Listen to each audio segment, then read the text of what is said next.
Assalamualaikum. I'm Ayesha Nawazish and you are watching Excel study center. Students, आज की इस video में हम बायो की कंप्लीट पेपर प्रेजेंटेशन को डिस्कस करेंगे, specially for FSc students. Matric की हम पहले भी डिस्कस कर चुके हैं, लेकिन इसके अलावा सारी क्लासेस के स्टूडेंट्स मैट्रिक एफएससी के इससे आइडिया ले सकते हैं। तो सबसे पहले मार्जिन लाइन की बात करते हैं। जो मार्जिन लाइन आपने ड्रॉ करनी है, इसमें तो ये पहले से ही ऑलरेडी मार्जिन लाइंस ड्रॉन है, लेकिन अगर जब आपने ड्रॉ करनी है तो 605 डबल कट मार्कर, 605 मार्कर जो आपके पास होता है उसको आपने कट कर लेना है खुद और उससे ड्रॉ करनी है। एक साइड पे ब्रॉड, दूसरी साइड पे नैरो। अब उसके बाद हम मेन हेडिंग्स की बात करते हैं।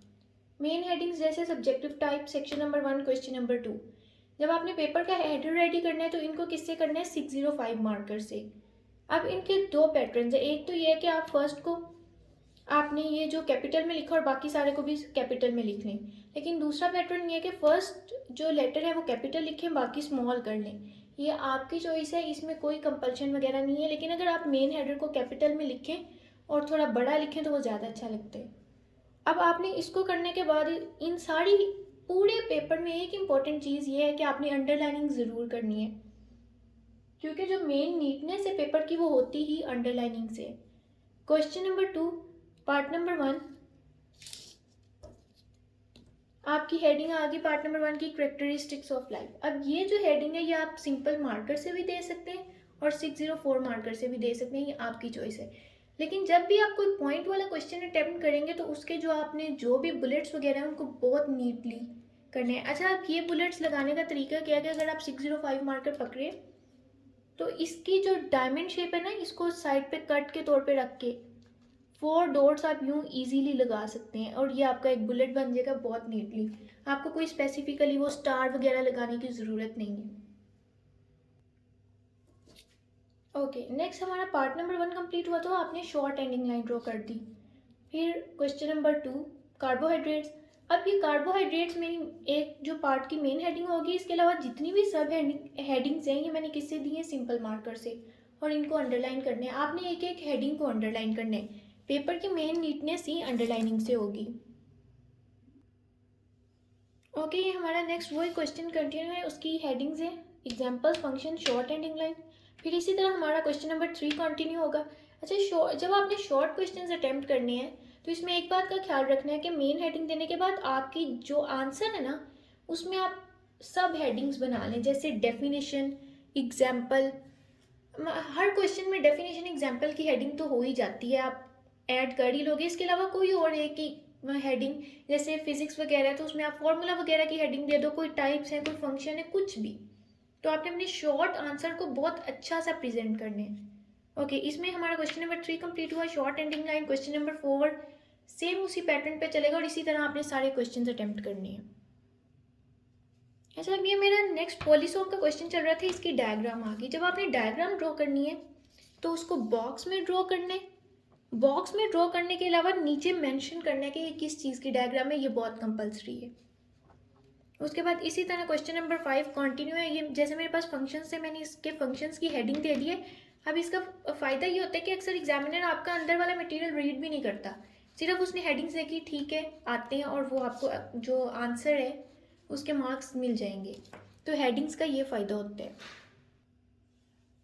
Okay, next question number 6। अच्छा, जब आपने साइंटिफिक नेम्स लिखने हैं ना, तो जब हम रिटन फॉर्म में करते हैं तो इसमें क्या होता है कि फर्स्ट जो हमारा होता है इसका ये कैपिटल होगा, इसके अलावा जो सेकंड इसका पार्ट होता है ये फर्स्ट लेटर स्मॉल होगा। जब आप इसको लिखते हो तो इसको अंडरलाइन करते हैं। प्रिंटेड में ये इटैलिक्स में होते हैं, लेकिन हैंड रिटन में इनको साइंटिफिक नेम्स को अंडरलाइन करते हैं। इसी तरह नेक्स्ट हमारा क्वेश्चन नंबर 7 अटेम्प्ट हो गया। आप डिफरेंसेस के क्वेश्चन को कैसे अटेम्प्ट करने। डिफरेंसेस की मेन हेडिंग आ गई। जो भी डिफरेंस जिसमें भी करने हैं, एंटीसेप्टिक्स, डिसइंफेक्टेंट्स, जो भी आपका टॉपिक है उसे लिखने हैं। और उसके बाद फर्स्ट हेडिंग आएगी डेफिनेशन, दोनों की डेफिनेशन। एग्जाम्पल है तो दोनों की एग्जाम्पल साथ उसके बाद आप दे दोगे। अब ये हमारे पास वही क्वेश्चन कंटिन्यू है एक डिफरेंसेस का, इसमें ये एग्जाम्पल आ गई। नेक्स्ट क्वेश्चन नंबर 3 के भी सारे शॉर्ट क्वेश्चन सेम उसी पैटर्न पे अटेम्प्ट करने हैं, और क्वेश्चन नंबर 4 के भी। अब हम लॉन्ग क्वेश्चन को डिस्कस करते हैं, लेकिन उससे पहले मैं आपके साथ डिफरेंसेस का कंप्लीट क्वेश्चन शेयर करती हूँ। अब ये मैंने सिर्फ आपको दिखाने के लिए कि ये मेरे पास एक सॉल्व क्वेश्चन है, ये वैसे एग्जाम्पल के तौर पे है। डिफरेंसेस जो भी है, म्यूजिकल साउंड्स, नॉइस। अब इसमें देखें जो इसकी सब हेडिंग्स हैं वो सेंटर में आएगी, डेफिनेशन, डिपेंडेंस, एग्जाम्पल, और जो भी हैं उनके दोनों साइड्स पे आप लिखोगे। एग्जाम्पल्स को मैंने कहा उनके साथ आपने बुलेट कंपल्सरी लगाने हैं, और जब ये हो जाए तो सेंटर में लाइन ड्रॉ करनी है डिफरेंसेस में, और एंड पे एंडिंग टाइम। तो इस तरह का आप डिफरेंसेस का क्वेश्चन अटेम्प्ट कर सकते हो। इसी तरह ये एक और एग्जाम्पल है, question number 2, differences AC DC। इसमें डिफरेंसेस हैं full form, definition, sources, polarity. आपने 3 से 4 हेडिंग्स बना लेनी है डिफरेंसेस में, और उसके बाद उसको सेंटर में ये लाइन ज़रूर ड्रॉ करनी है, इस फॉर्म में करने हैं। ये नहीं है कि पहले DC के सारे पॉइंट्स लिख दो फिर AC के लिखो, तो वो डिफरेंसेस उस तरह क्लियर नहीं होंगे। इस फॉर्म में करेंगे तो ये आपका ज़्यादा बेस्ट है। ओके, नेक्स्ट हमारा सेक्शन नंबर 2 स्टार्ट हो गया। शॉर्ट सारे आपने उसी पैटर्न पे अटेम्प्ट करने। क्वेश्चन नंबर 5 A और B पार्ट होते हैं। अब इसमें A पार्ट है, मेरी मेन हेडिंग आई, मैंने इसको कैपिटल में लिखा है। इसके अलावा जितनी सब हेडिंग्स होंगी उसको आप 604 या 5 मार्कर से लिख सकते हो, लेकिन अंडरलाइनिंग कंपल्सरी है। अब ये इसी तरह आपने हेडिंग्स दी, और इसके अलावा जैसे अब मेरे पास ऑब्जर्वेशन है फॉर एग्जांपल, इसके आगे मेरे पास सब हेडिंग्स है, तो मैंने इसको कैपिटल में कर दिया और इसकी बाकी सब हेडिंग्स स्मॉल में आ गई।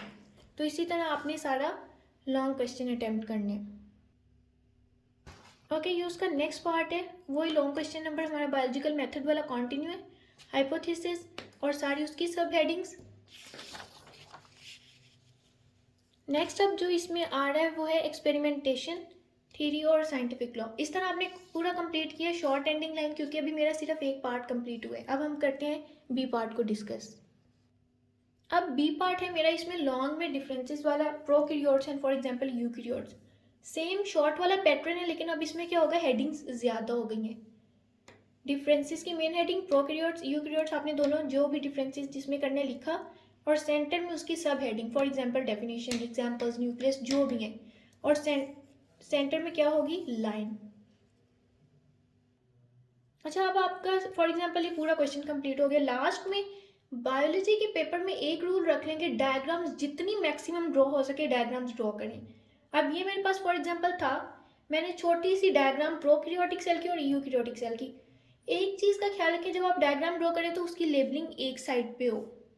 एक साइड पे होने के अलावा अगर फॉर एग्जांपल कोई डायग्राम ऐसी है जिसकी लेबलिंग ज़्यादा है और एक साइड पे पूरी नहीं आ रही, फिर आप उसको दूसरी साइड पे कर सकते हो, लेकिन प्रॉपर पैटर्न हो। ये नहीं है कोई लेबलिंग ऊपर जा रही है कोई नीचे आ रही है, वो उससे आपकी डायग्राम की नीट लुक नहीं आएगी।